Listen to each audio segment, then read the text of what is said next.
दिवचल शाराक तेंकून आशिल्ल्या एका गांवांतल्यान 7 वर्सां पिरायेची म्हळ्यार 13 वर्सां पिरायेची एक चली बेपत्ता जाल्ली आसा. मेळिल्ले म्हायती प्रमाण फाटल्या आयतारा दनपारच्यान ही चली बेपत्ता जाल्या.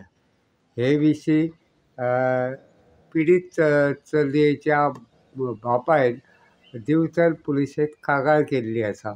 हे कागाळीची दखल घेवन दिवचल पुलिशेन BNS आनी बाल हक्क कायद्या खाला गुन्यांव नोंद करून तपास सुरू केल्लो आसा.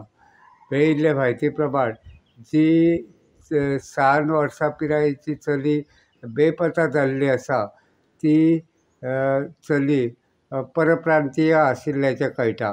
तिचें कोणी तरी अपहरण केलां असो दुबाव आसा आनी ते दिकेन पुलीस तपास चालू आसा. गोमंतक TV खातीर दिवचलच्यान हांव रिपोर्टर तुकाराम सावंत.